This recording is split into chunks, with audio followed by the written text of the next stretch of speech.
जल्दी से रिकैप करते हैं हमने कल क्या पढ़ा था, और उसके बाद हम आज पढ़ेंगे सर्किट थ्योरी। सबसे इम्पोर्टेंट लेक्चर है, सबसे इम्पोर्टेंट। ये लगाओ कि करंट इलेक्ट्रिसिटी में ना 60 to 70% यही है। आज का लेक्चर समझ में आ गया तो कोई भी न्यूमेरिकल ऐसा नहीं होगा जो आप लोग अटेम्प्ट ना कर पाओ। करंट डेंसिटी जल्दी स्टार्ट करो। करंट इलेक्ट्रिसिटी में हमने बोला था आई क्या होता है, rate of flow of charge. Rate important होता है। करंट कैसी क्वांटिटी होती है, स्केलर या वेक्टर, स्केलर या vector, scalar, scalar vector tensor. Very good. Current density कैसी क्वांटिटी होती है, वेक्टर। डायरेक्शन किधर होती है, डायरेक्शन। करंट डेंसिटी का फॉर्मूला क्या होता है, आई बाय ए परपेंडिकुलर। ए परपेंडिकुलर किसके perpendicular, direction of flow of current, direction of. Drift speed का फॉर्मूला बोलो, e tau by m, e tau by e का कैपिटल ई का फॉर्मूला बोलो, v by L. What is the relation between I and V? बिना की spelling बोलो, v e n a। What is relation between drift speed and current density? J equals to v e n। a इधर आके current density बोला था। फिर हम लोगों ने बोला what is Ohm's law in vector form, E equal to rho into J। रो क्या होता है, J क्या होता है, करंट डेंसिटी। J क्या होता है, जल्दी बोलो। रेजिस्टेंस का formula in terms of resistivity, rho L by A।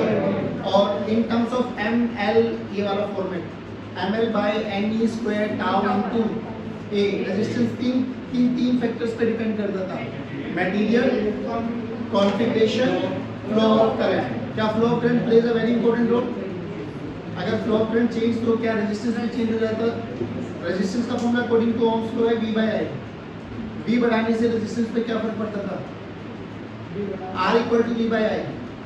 V बढ़ाने से रेजिस्टेंस पे क्या फर्क पड़ता था, independent of V and I, क्योंकि वो मटेरियल की कैरेक्टरिस्टिक्स है। हाई ना बोलो जल्दी। आप कंडक्टर के केस में टेम्परेचर को बढ़ाने से रेजिस्टेंस पे क्या फर्क आता था? In case of conductors increase, तो मैं कह सकता हूँ resistance is directly proportional to temperature. बोलिए बहन जी, resistance is directly proportional to, resistance is directly proportional to in case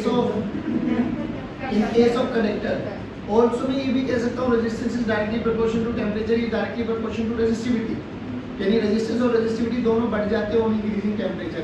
semiconductor के केस में resistance is inversely proportional to temperature. ये बताइए मुझे, एक फॉर्मूला पढ़ा था हम लोगों ने in terms of alpha, temperature coefficient.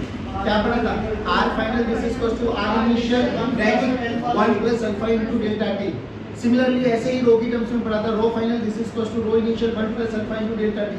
क्या अल्फा टेम्परेचर डिपेंडेंट होता है? हाँ होता है, बट उसका वेरिएशन इतना छोटा होता है कि हम उसको इग्नोर कर सकते हैं। What is the relation between alpha and rho? अगर हमें रेजिस्टिविटी या यू कैन से रेजिस्टेंस को इंडिपेंडेंट ऑफ टेम्परेचर बनाना है तो rho 1 alpha 1 plus rho 2 alpha 2 must be equals to 0। Alpha for conductors कैसा होता है, पॉजिटिव या नेगेटिव? और सेमीकंडक्टर्स के लिए यहाँ तक समझ में आया? पक्का?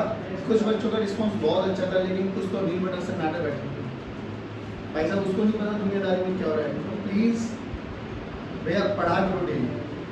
तेरा रिस्पांस अच्छा था, अच्छा लगा। चलिए अब हम बात करने वाले हैं सर्किट थ्योरी। मैं फिर कह रहा हूँ बिल्कुल जीरो लेवल से सिखाऊंगा आप लोगों को, तो थोड़ा सा पेशेंटली चीज़ों को समझना। भाई साहब आप चीज़ों को समझिए बहुत आराम से। पहली बात ये बताओ, हमने करंट की डायरेक्शन किधर मानी? जिधर पॉजिटिव चार्ज पर फोर्स लगेगा। पॉजिटिव चार्ज किधर चलेगा?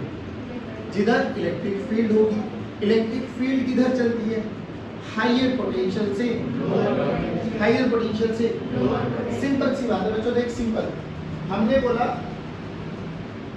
ये एक कंडक्टर है, बिल्कुल आराम से समझना बच्चों। एक कंडक्टर है, जैसे ही मैंने इसके अक्रॉस एक पोटेंशियल डिफरेंस लगाया, जैसे ही मैंने इसके अक्रॉस एक बैटरी कनेक्ट की, तो बैटरी का पोटेंशियल V है, तो मैं इसको 0 और इसको V बोल सकता हूँ। ये लाइव वायर है बच्चों, तो ये भी 0 ये भी 0, जल्दी बोलो लिख सकता हूँ। अरे बोलो भाई। तो ये हाइयर पोटेंशियल बना, दिस इज A पॉइंट, और ये लोअर पोटेंशियल बना, दिस इज B पॉइंट। तो हमने बोला इलेक्ट्रिक फील्ड इधर सेटअप हो गई। अगर यहाँ पर एक पॉजिटिव चार्ज को मैं छोड़ देता हूँ, तो पॉजिटिव चार्ज की टेंडेंसी किधर है बच्चों? हाइयर से लोअर चार्ज। याद रखना बच्चों, पॉजिटिव चार्ज कहाँ से कहा जाता है? हायर से। पहला पॉइंट ये याद रखो। तो हमने बोला पॉजिटिव चार्ज कहाँ से कहा जाएगा बच्चों? हायर पोटेंशियल से। Point number 1। दूसरी बात, अगर इलेक्ट्रिक फील्ड इसी डायरेक्शन में है, अगर हम वैसे तो हम 99% पॉजिटिव चार्ज के ही बारे में बात करेंगे, बट इन केस अगर आपको इलेक्ट्रॉन्स के बारे में पूछा जाए तो इलेक्ट्रॉन्स बताइए किधर चलेगा? हाँ, पॉजिटिव इधर चला तो इलेक्ट्रॉन्स इधर चलेगा, पहली बात। अब देखो बच्चों, सिंपली है, तो हमने तो एक ही पॉइंट को याद रखना है कि जिस भी डायरेक्शन में करंट जा रहा है, मान लो करंट ऐसे जा रहा है, ये वाला करंट की डायरेक्शन है, तो ये वाला पॉइंट ए और ये वाला पॉइंट बी, अपने आप कॉमन सेंस से बोल, करंट कहाँ से कहा जाता है? और हमने ये माना जिधर पॉजिटिव चार्ज चल रहा है ना, वही डायरेक्शन में करंट है। तो ये वाला पोटेंशियल क्या हो गया? ए वाला टर्मिनल हायर, बी वाला सिंपली। क्या मैं इसको प्लस से रिप्रेजेंट और इसको माइनस से रिप्रेजेंट कर सकता हूँ? मैं फिर कह रहा हूँ, ये मार्किंग बहुत इंपॉर्टेंट है, बहुत इंपॉर्टेंट है। हर एक सब्जेक्ट में आपको सबसे पहले यही काम करता है। हमने बोला कि ये एक रेजिस्टेंस वायर है मेरे पास, करंट इस डायरेक्शन में जा रहा है, तो ये बताइए कौन सा पोटेंशियल हुआ? हायर। तो हायर को हम प्लस से रिप्रेजेंट करेंगे, लोअर को सिंपल। अब बीच में आपको कभी सेल भी मिलेगी बच्चों, देखिए सेल के लिए तो कंफर्म 110% है, ये वाला हमेशा और ये वाला हमेशा, सिंपल। इसके अलावा और कोई चीजें मिलने वाली नहीं, या तो रेजिस्टेंस मिलेगा या बैटरी मिलने वाली है, और कुछ नहीं। अच्छा, मैं फिर कह रहा हूँ, मैक्सिमम लोग ऐसे बोलते हैं कि करंट हमेशा इससे निकाल दो, ठीक है निकाल सकते हो, क्योंकि हम लोग भी बोला भी हायर पोटेंशियल से लोअर पोटेंशियल जाएगा। बट मैं तो ये कह रहा हूँ, जिधर आपने करंट की डायरेक्शन एक बार मान ली ना, आप अपनी करंट की डायरेक्शन को पकड़ के चलो, प्लस माइनस लगाते चलो। प्लस माइनस किस में चेंज होगा? देखो बैटरी में तो चेंज होने वाला नहीं है, बैटरी में तो ये हमेशा प्लस रहेगा, ये हमेशा माइनस रहेगा। अब रेजिस्टेंस में चेंज हो सकता है, सोचो मैंने ये डायरेक्शन मान के ये डायरेक्शन मान ली, तो ये वाला क्या बन जाएगा? और ये वाला, बस रेजिस्टेंस में पोटेंशियल चेंज हो सकता है, बाकी बैटरी में कभी भी चेंज। सिंपल सी फंडा है। अब तुम्हें क्या याद रखना है? सोचो आप लोग अपने स्कूल के स्टार बैच में बैठे हुए, बहुत ब्रिलियंट बच्चे, ठीक है, एक महीना आपने मेहनत नहीं करी, या कोई भी कारणवश आपके स्कूल में, आपके घर में शादी लगा लो, कुछ भी लगा लो, आप पढ़ नहीं पाए, तो स्कूल की एकदम पॉलिसी है कि जो बच्चा अच्छा रहेगा वो स्टार बेंच में रहेगा, बाकी को डिमोट और प्रमोट करते रहते हैं। पेपर हुआ, पेपर में बहुत गंदी परफॉर्मेंस की, तो आप स्टार में रहोगे क्या? तो आपका डिमोशन हो गया। डिमोशन का मतलब इंक्रीमेंट या डिक्रीमेंट, पॉजिटिव या नेगेटिव? नेगेटिव, पहली बात। फिर अगली मेहनत आपको फिर ठोकर लगी, आप लोगों ने पढ़ाई की, पढ़ाई करके आप दोबारा स्टार सेक्शन में आ गए, तो माइनस या प्लस? सिंपल सी बात कह रही है आपको, तो बस ये रोल याद में आना कि आप चल कहाँ से रहे हो। अगर आप ऐसे चले, देखो इस डायरेक्शन में, और प्लस से माइनस चले, प्लस से माइनस, तो आपका डिमोशन हुआ या प्रमोशन हुआ? डिमोशन। भाई प्लस पे थे आप, कहाँ पर आ गए? सिंपली। तो ये इसका मान लो पोटेंशियल गिवन है, तो बस आपको लिख देना है माइनस में, सिंपल माइनस में। उल्टा चलो, अगर मैं यहाँ से यहाँ हूँ तो माइनस से प्लस आया है, तो क्या लिख देना है? Plus v। और याद करो, आप लोगों को इलेक्ट्रोस्टैटिक्स में भी पढ़ाया था कि along the direction of electric field potential हमेशा कम होता है, क्योंकि इलेक्ट्रिक फील्ड की टेंडेंसी है वो हायर पोटेंशियल से, यानी अगर इलेक्ट्रिक फील्ड ऐसे और आप ऐसे चलोगे तो आपका पोटेंशियल हमेशा लगातार कम होता जाएगा। कौन सा रिलेशन था? Equal to minus dv by dr, याद है? और opposite to the direction of electric field गए थे तो पोटेंशियल हमेशा बढ़ता चला गया था। बस सिंपल, ये सेम याद आ गया। अब देखो रेजिस्टेंस वाली वायर में क्या करना है हमें? सर अगर ये रेजिस्टेंस वाली वायर आ गई, लेट्स से ये पॉइंट ए है, ये वाला पॉइंट बी है, ये प्लस है, ये माइनस है, इसमें रेजिस्टेंस आ रहा है, ये आई है, तो according to Ohm's law V का फॉर्मूला क्या है? I into R। V का फॉर्मूला I into R। अब एक बार बताओ बच्चों, यहाँ पे तो हमें डायरेक्ट पोटेंशियल V बनता, लेकिन रेजिस्टेंस आ गए तो पोटेंशियल को लिखने का क्या फॉर्मूला है? सर पोटेंशियल को लिखने का फॉर्मूला I into R। अब ये देखो, अगर आप यहाँ से यहाँ चले, प्लस से माइनस चले, तो घटे या बढ़े? घट गए। कितना पोटेंशियल घटा है? I into R, क्योंकि अब पोटेंशियल का फॉर्मूला I into R है। बैटरी के केस में पोटेंशियल का फॉर्मूला भी, जब भी रेजिस्टेंस आ जाएगा तो क्या लिखोगे? पोटेंशियल का formula I into R। Battery आएगी तो डायरेक्ट जो भी उसका पोटेंशियल गिवन है, तो देखिए यहाँ से यहाँ चले, प्लस से माइनस, माइनस प्लस से माइनस, कितना माइनस हुए? I into R। कोई बच्चा कह रहा है सर मैं यहाँ से यहाँ चल रहा हूँ, तो कोई दिक्कत नहीं, यहाँ से यहाँ चल गए, माइनस है, ये प्लस है, तो प्लस आएगा, सिंपल। बैटरी के हायर पोटेंशियल से लोअर पोटेंशियल की तरफ जाओगे तो माइनस, लोअर से हायर की तरफ गए तो करंट की डायरेक्शन में चले तो प्लस से माइनस, माइनस कितना आई इंटू आर, माइनस से प्लस चले तो आई इंटू आर। सिंपल याद करो, आप लोगों ने प्रिंसिपल ऑफ होमोजेनिटी पढ़ा था। Similar physical quantity can be added, can be subtracted, can be equate. L plus L must be equals to L। 11th standard का सबसे पहला बेसिक फॉर्मूला पढ़ा था आप लोगों ने। L plus L equal to L, P plus P equal to, नहीं पढ़ा?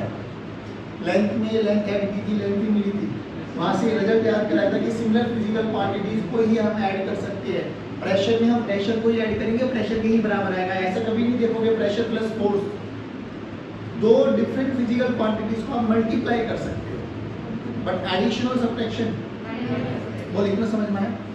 अब यहाँ पर जो मैं पढ़ाने वाला हूँ ना बच्चों, उसको बोलते हैं हम पार्शियल केवीएल। अभी केवीएल क्या है हमें नहीं पता, बट मैं तुम्हें एक पॉइंट से दूसरे पॉइंट तक पहुँचने का तरीका बताता हूँ, दैट्स इट। और याद में रखना, similar physical quantity can be added, can be subtracted और कैन बी इक्वेट।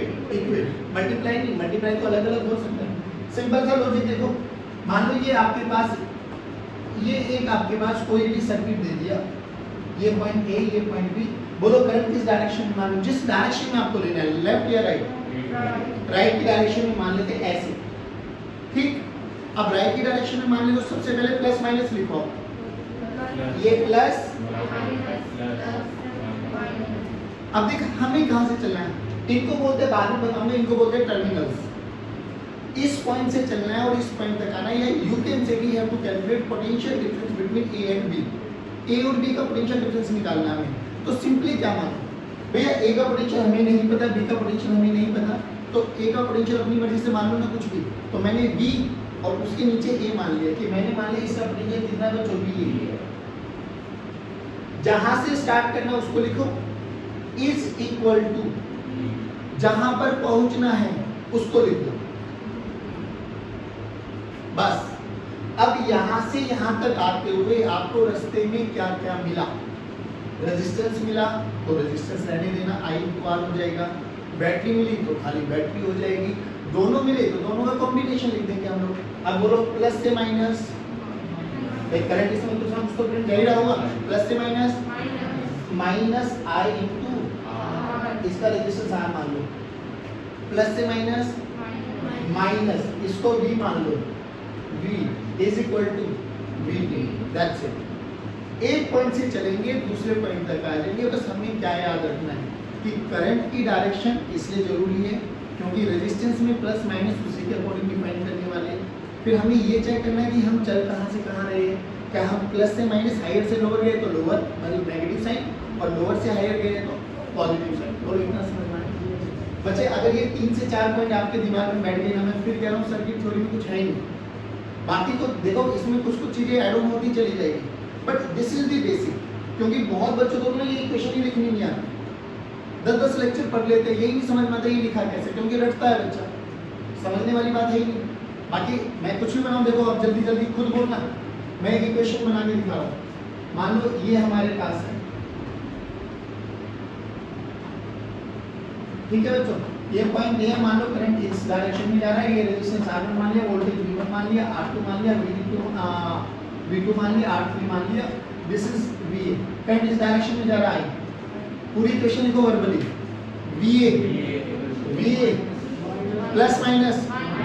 सबसे पहले आपका काम, बेसिक काम क्या है, आपको तो मार्किंग कर लेंगे भाई, बस सिंपल मार्किंग कर लो सबसे पहले।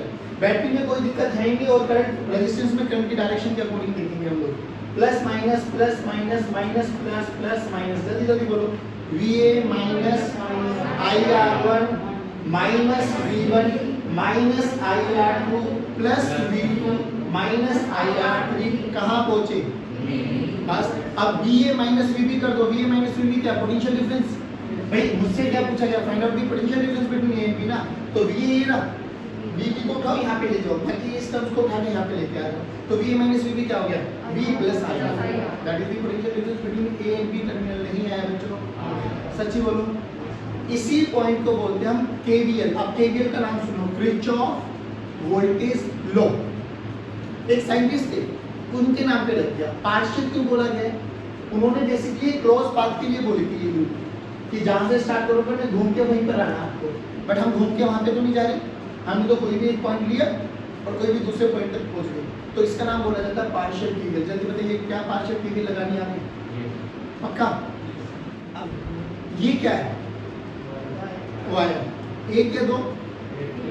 पहली बात, क्या इस वाली वायर को मैं ऐसे मोड़ सकता हूँ? क्या यहाँ पे ज्वाइंट आया है क्या? कहाँ ज्वाइंट आया? ये ज्वाइंट है? ये ज्वाइंट नहीं है बाबा, ये तो देख सी वायर है ना, मैं इस वायर को कैसे भी घुमा सकता हूँ ना। अब देखो सिंपल सी बात है, वायर को आप कैसे भी घुमा सकते हो, टर्म्स एंड कंडीशन अप्लाई। कोई भी सर्किट कब रोल में आएगा? मान लो ये मेरे पास एक सिस्टम है, इस सिस्टम की ये वायर यहाँ पर है, अब इस वायर को मैं ऐसे घुमाऊँ तो भी ये वर्किंग में है। क्यों? क्योंकि मैंने वायर को घुमाया, मैंने इसका इनिशियल यहाँ से पॉइंट हटाया है क्या? अगर यहाँ से ये पॉइंट मैंने डिस्कनेक्ट कर दिया तो ये वर्किंग करेगा क्या? इसकी वर्किंग खत्म हो जाएगी। तो कभी भी जब भी सर्किट पढ़ेंगे ना हम लोग, जो कि हमारा टॉपिक है सर्किट थ्योरी, तो सर्किट थ्योरी को पढ़ते हुए हमेशा दो तीन चीज़ों का ध्यान रखना है कि एक तो जहाँ पर जो कनेक्शन लग गए ना, उन कनेक्शन को तोड़ना नहीं है। वायर्स को आप घुमा सकते हो, कहीं से कहीं तक भी घुमा सकते हो, हमें इससे कोई फर्क पड़ने वाला। दूसरी चीज़, अब ये बताओ ये एक वायर है, अगर मुझे जरूरत पड़ेगी तो क्या मैं इस वायर को ऐसे बैंड दे सकता हूँ? क्या यहाँ पर दूसरी वायर जोड़ी है मैंने, तो अभी भी एक ही वायर है, ये भी एक ही वायर है, लेकिन अगर मुझे जोड़नी पड़ जाए तो ये जोड़ दी मैंने वायर, क्या यहाँ पर अब ज्वाइंट आएगा? इसको बोला जाता है बच्चों जंक्शन। क्या बोला जाता है? जहाँ पर दो से ज्यादा वायर्स आके मिल जाती है। तो याद करो, आप लोगों ने घर में देखा होगा जहाँ पर टेपिंग होती है, टेपिंग का मतलब समझ में आ गया? 2-3 वायर्स आके जोड़ देते हैं वो इलेक्ट्रिशियन, तो बेसिकली ये क्या बोला गया? सारे बोलो, क्या ये जंक्शन है क्या? पक्का?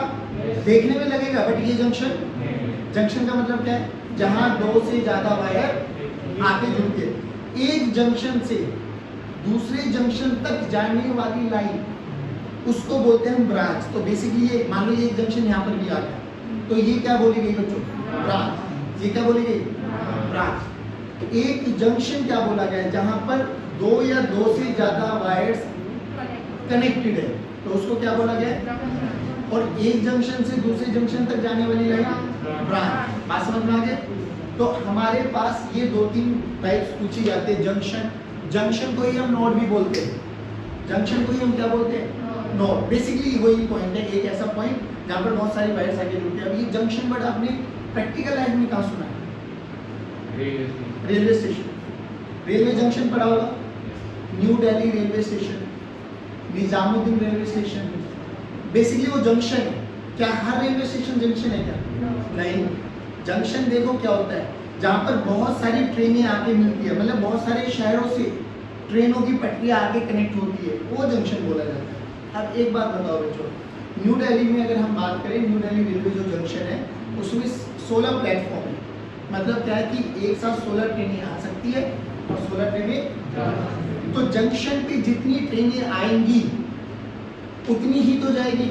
अब है ही 16 जगह खड़ी करने की, ऐसे थोड़े ना 17वीं ट्रेन भी आ जाएगी, एक के ऊपर एक लगा दो सर क्या हो गया, ऐसा नहीं हो सकता ना, पहली बात। और एक टाइम पर एक ब्रांच में, ब्रांच समझ में आ गई, न्यू दिल्ली रेलवे स्टेशन से लेकर निजामुद्दीन रेलवे स्टेशन के बीच में जो पटरियां ट्रैक बिछे हुए हैं उनको क्या बोलते हैं? ब्रांच। अब ऐसे थोड़ी ना इधर से एक ही ट्रैक पे न्यू दिल्ली से भी ट्रेन छोड़ दी, इधर से निजामुद्दीन पे भी ट्रेन छोड़ दी और भाई साहब होने दो मजा, ऐसे नहीं होता ना। तो एक टाइम पर एक ब्रांच में एक ही करंट फ्लो करने वाला, बात समझ में आई? बिल्कुल बेसिक एनालाइज है। अगर कहीं पर ऐसे वायर दिखाई दे जाए तो क्या ये जंक्शन है क्या? नहीं, ये एक ही वायर है, बस हमने इसमें टर्न दे दिया। क्या ये जंक्शन है क्या? सभी बोलो, जंक्शन बोलो, नोड बोलो, one and the same thing. अब एक जंक्शन से दूसरे जंक्शन तक जाने वाली, ये जंक्शन J1 मान लिया, ये जंक्शन J2 मान लिया, यहाँ से यहाँ तक जाने वाली इस लाइन को क्या बोलेंगे? तो ये भी क्या बनी? ये भी क्या बनी? तो कितने जंक्शन? 2। कितने जंक्शन?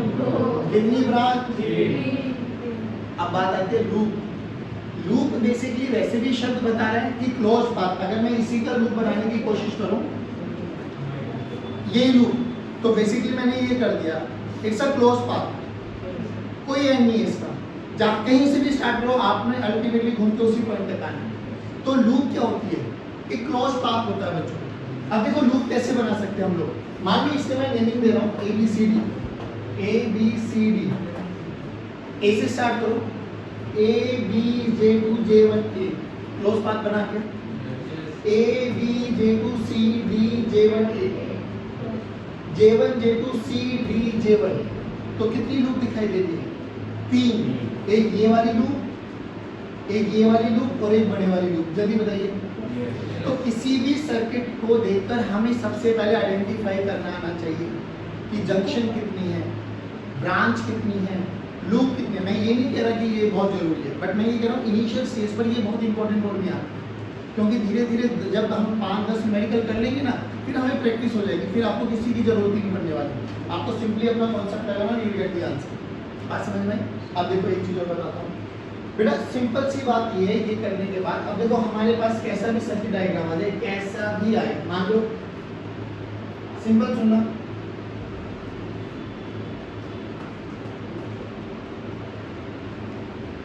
अब ये टफेस्ट क्वेश्चंस में माने जाते भाई कि ये निकाल दो, वो निकाल दो, यहाँ हो सकते हैं यहाँ का पोटेंशियल दे दे, यहाँ का पोटेंशियल दे दे, यहाँ का पोटेंशियल दे दे, इस पॉइंट का पोटेंशियल पूछ ले, किसी भी ब्रांच में करंट पूछ ले।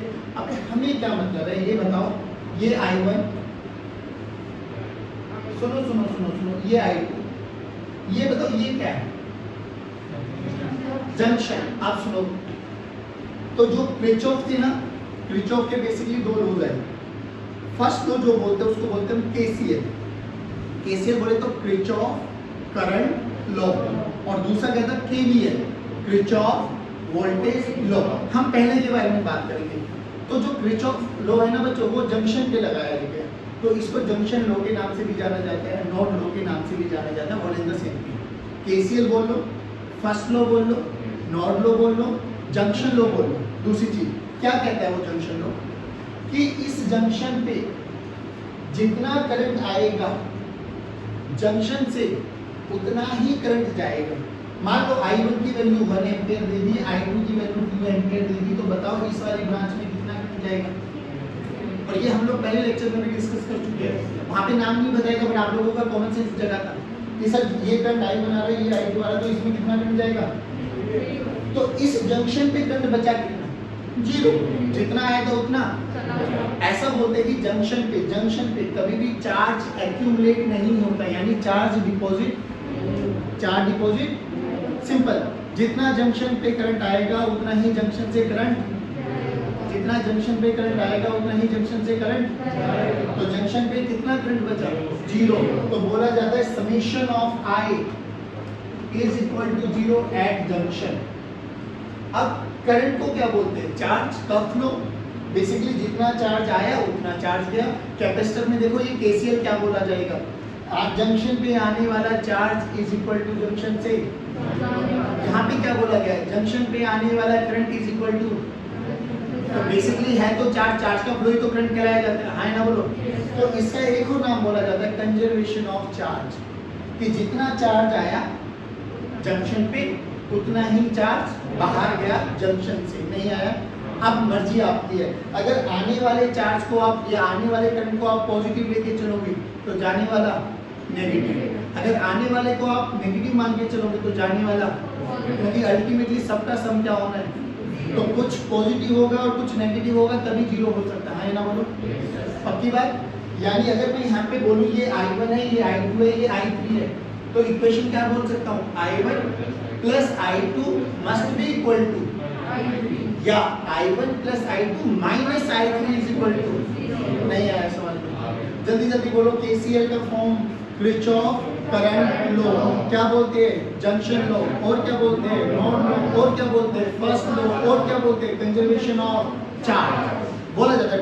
वो कौन सी लॉ है जिसने कंजर्वेशन ऑफ चार्ज के बारे में डिफाइन किया गया? First law.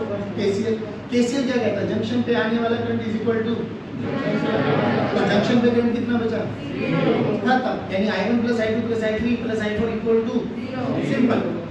सिंपल। एक चीज और बता दो बच्चों, अब जब ये सब रूल हो गए और हमें बहुत बेसिक सा मतलब समझ में आया कि करंट ऐसे फ्लो कर रहा है, अगर करंट ऐसे फ्लो कर रहा है तो ये हायर पोटेंशियल बना नहीं बना, ठीक। अब मेरे से पूछा गया, ध्यान से सुनो बच्चों, अब ये पॉइंट बहुत इंपॉर्टेंट है, समझ के चलो। मान लो मैंने यहाँ पे ना एक बैटरी लगाई, बिल्कुल आराम से समझना, ये एक बैटरी लगाई, बैटरी में ये पोटेंशियल मैंने 10 वोल्ट माना, ये रेजिस्टेंस मैंने 2 ओम माना। मेरे से बोला गया find current in the circuit, find current in the circuit. Simple. मैंने क्या बोला याद करो, हमने बोला था कि जब भी ऐसे सर्किट आए ना, कुछ भी आए, कहीं पर भी पूरे सर्किट में एक पॉइंट पर आप जीरो पोटेंशियल मान सकते हो, क्योंकि किसी भी एक पॉइंट का पोटेंशियल डिपेंड करेगा रेफरेंस पॉइंट पर 2 पॉइंट्स का potential difference is independent of frame of reference. तो अगर मुझे मौका मिले तो मैं मान लूँ, कोई दिक्कत नहीं। सोचो मैंने ये जीरो माना, तो ये क्या बना, तो ये भी लाइव वायर है 10 वोल्ट, तो ये भी 10 वोल्ट, तो ये 0 वोल्ट। देखो रेजिस्टेंस के अक्रॉस पोटेंशियल डिफरेंस क्या है। सुनो मेरी बात, हमें तो एक ही फॉर्मूला पता है, और सिंपल अच्छी बात ये है बच्चों, इसमें यही फॉर्मूला यूज होने वाला है, I = V/R। हमसे पूछा जाता है find current in this branch, find current in that branch, तो वो ब्रांच फलाना ब्रांच कुछ भी निकालो, तो आपका सबसे बेसिक रूल क्या होना चाहिए, हमें रेजिस्टेंस के, सुना इस लाइन को ध्यान से सुना, हमें रेजिस्टेंस के दोनों एंड्स के अक्रॉस, हमें रेजिस्टेंस के दोनों एंड्स के अक्रॉस पोटेंशियल पता हो जाना चाहिए। सोच यहाँ पे कितना है, यहाँ पे कितना है, तो पोटेंशियल डिफरेंस कितना बना 10, तो V पता लग गया ना, R तो है ही, तो बोलो करंट नहीं आया। मैं कह रहा हूँ ये बहुत बेसिक सा क्वेश्चन है, बट मैं यहाँ से जो कॉन्सेप्ट समझा रहा हूँ वो सीख कि कैसा भी सर्किट आएगा, अभी बनाता हूँ 2 मिनट। हमें अप्रोच क्या लगानी है, सबसे पहला तो कहीं पर भी एक पॉइंट को जीरो मान लेंगे, प्लस माइनस हमें आना चाहिए। दूसरी चीज, फिर हमें रेजिस्टेंस के दोनों एंड्स के क्रॉस पहुंचना है, कैसे भी पहुंचो। अगर दोनों एंड्स के क्रॉस आप पहुंच गए, V का पता लग गया, तो V पता लग गया, R उसकी वैल्यू दे रखी होगी, क्या उस पर्टिकुलर ब्रांच में आप करंट निकाल पाओगे। तो अगर कोई पूछे तो मेरे लिए बहुत ईजी है, नहीं आया समझ में, पक्की बात, सच्ची बात। अब मैं यहाँ से एक न्यूमेरिकल कराता हूँ, न्यूमेरिकल 2-3 टाइप के करा देता हूँ, जिससे आपको कॉन्फिडेंस आ जाए। 2 मैं कराऊंगा, 1 आप करेंगे, ठीक है बच्चों, सिंपल सी बात है। देखो बच्चों,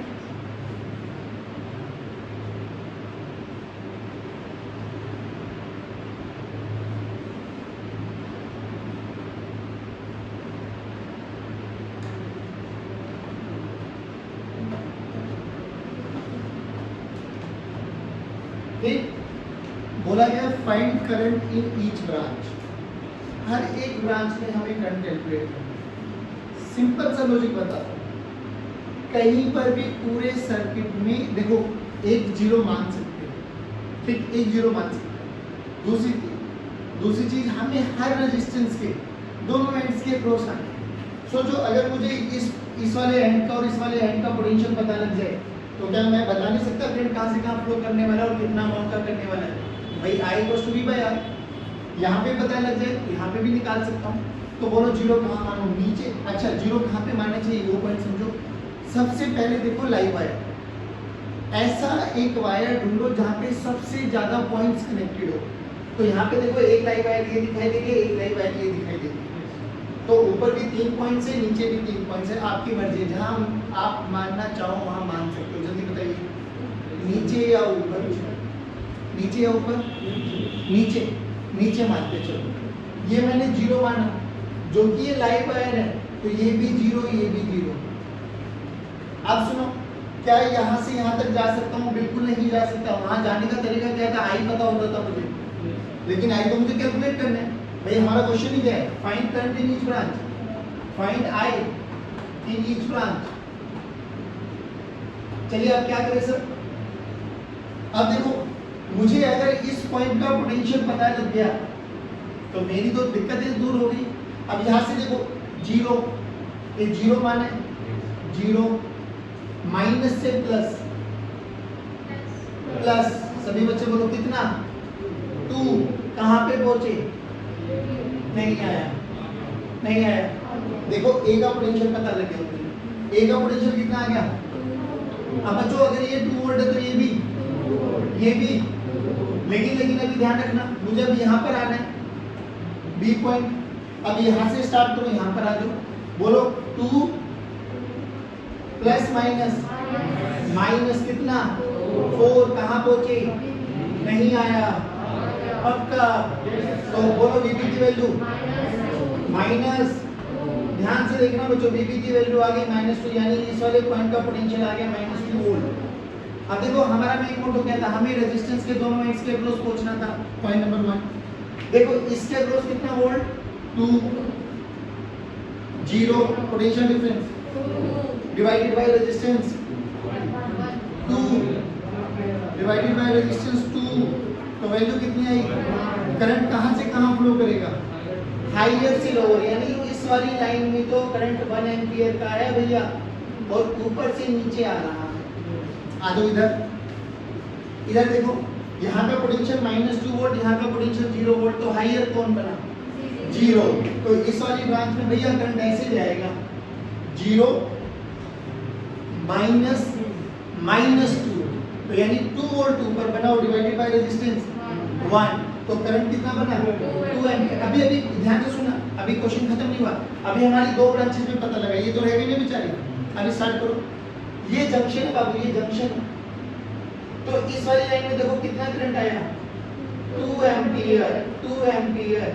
यहाँ पर क्या मिला? इस 2 एम्पीयर को दो रास्ते मिले, इसमें तो पहले ही पता लग चुका है कितना करंट है, तो इसमें कितना करंट जाएगा? आए नहीं समझ में? जंक्शन पे आने वाला must be equal to, toughest question है, परेशान मत हो, बट तेरे लिए बहुत इजी है।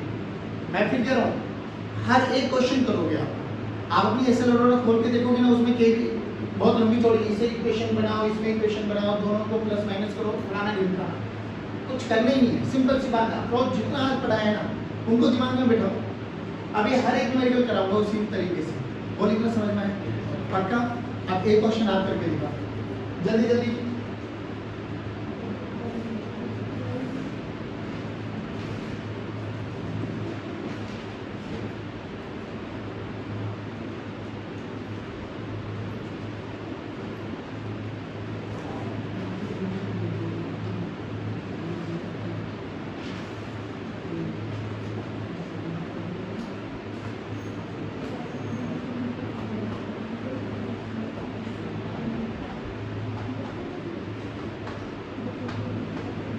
बोला गया find current in each branch, बोला गया find current in each branch. देख मत कर, चलो स्टार्ट करो। क्या करो? 0 मानो, स्टार्ट करो। बोलो कहाँ पे मानो 0? बहुत बढ़िया, ये 0 तो ये भी 0 तो ये भी 0। अब अल्टीमेटली मेरा मेन काम क्या है? मुझे रेजिस्टेंस के दोनों एंड्स पर पहुंचना होता है। तो देखो बच्चों, यहाँ पर हमेशा देखो, पहली बात तो वो 0 मानो, दूसरी बात सर्किट में देखो क्या केवल ऐसी ब्रांच है जो जहां केवल और केवल बैटरी लगी है, केवल और केवल बैटरी। ये सर ये तो बैटरी की हेल्प से मैं क्या कर सकता हूँ? एक पॉइंट से दूसरे पॉइंट पे निकल सकता हूँ। तो हमने क्या किया, दोबारा देखो, इसको ये मान लो, यहाँ से स्टार्ट करो जल्दी, 0 माइनस से plus, plus 4, this is equal to VA। तो VA का पोटेंशियल कितना आ गया बच्चों? 4 वोल्ट। अब यहाँ से सुनिए, ये 4 वोल्ट तो ये भी। अब यहाँ से यहाँ तक आ जाओ जल्दी जल्दी जल्दी जल्दी। 4 माइनस 2 तो 2 वोल्ट। यहाँ से चले ना, 4 माइनस 2 इक्वल टू VB। मान लो इस पॉइंट का नाम B मान लो, तो VB की वैल्यू 2 वोल्ट आ गई ना, तो सिंपली इसको रखो 2 वोल्ट। देखो यहाँ पे 2 वोल्ट पता लग गया, यहाँ पे 0 पता लग गया, यहाँ पे 4 वोल्ट पता लग गया, 0 पता लग गया। अब आगे इस पे, अब आओ यहाँ से स्टार्ट करो, 4 माइनस से प्लस, माइनस से प्लस कितना? Very good, 6 volt. अब आ जाओ, देखो 6 minus 0, 6 divided by 1 divided by 1, तो 6 एम्पियर। तो 6 ampere flow from higher potential to. अब इधर आओ बच्चों, यहाँ पे 4 है, यहाँ पे 0 है, ये 1 ओम है, 4 नहीं आया पक्का। इधर देखो, यहाँ से 2 0/1 2। अब ध्यान से देखो, ये जंक्शन है, जंक्शन, यहाँ से 4 आ रहा है, यहाँ से 2 आ रहा है, तो इसमें कितना गया? नहीं आया पक्का। इधर देखो, यहाँ से कितना आ रहा है? यहाँ से, तो यहाँ पे आया कितना? 12। भाई 6 ऊपर से आ रहा है, 6 इधर से आ रहा है, तो आया ना, तो 12 जाएगा ना, तो 6 और 6, तो जब ये 12 एम्पीयर का करंट यहाँ पे पहुंचा तो फिर वो दो पार्ट्स में डिवाइड हो गया, 6 इधर और 6 इधर, लेकिन 6 में से 4 इधर जाएगा और देख हर एक ब्रांच में करंट आ गया। नहीं आया? पक्का? श्योर? आ जाओ, अगर इतना बढ़िया हो गया तो चलो एक तुम्हें बहुत अच्छा सा डायग्राम बना देंगे।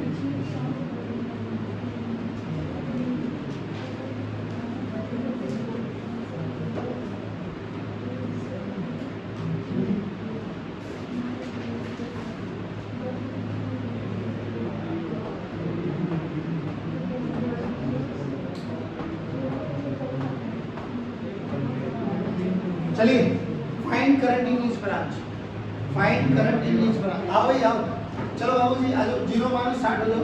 बोलो जीरो कहाँ पे मानो? इधर देख लो, जीरो माइनस से प्लस, तो यहाँ पर आ गया 4 वोल्ट। जीरो माइनस से प्लस 4 वोल्ट, जीरो माइनस से प्लस 2, तो यहाँ पे 2 वोल्ट, तो ये भी 2 वोल्ट, तो ये भी 2 वोल्ट। नहीं आया? देखो रेजिस्टेंस के अक्रॉस यहाँ पे 4 वोल्ट, यहाँ पे 2 वोल्ट, करंट तो जाएगा इधर हायर से कितना? 4 माइनस 2 डिवाइडेड बाय 2 1, तो इधर आया 1 एम्पियर। अब इधर आ जाओ, 4 माइनस 2 2 बाय 2 1, तो इधर भी आया 1 एम्पियर। तो ये तो बहुत इजी बन गया रे। चलो इधर 1 आया, इधर 1 आया, तो इधर पहले बताइए समझ में आया क्या? पक्का? लेकिन अभी सुनो, आज जो हमने बात करी ना, दैट इज केस 1। और केस 1 की क्या सिमिलरिटी है कि इन सभी जो भी हमने 3 न्यूमेरिकल की, सभी न्यूमेरिकल में तुम्हें एक अच्छी बात लगी होगी कि एक ब्रांच ऐसी मिली है जिसमें केवल और केवल, कल ऐसा देखेंगे कि एक भी ब्रांच ऐसी नहीं आएगी जिसमें केवल बैटरी है। इसमें बैटरी के साथ और क्या आ जाएगा? रजिस्टर। वो टफेस्ट न्यूमेरिकल बोले जाते हैं सर्किट थ्योरी की। बट अगर तुम्हें ये चीजें समझ में आ गई तो कल बहुत कन्वीनियंट मेथड कराऊंगा भाई, सब पढ़ के ये करो। चलिए, जय हिंद, जय भारत।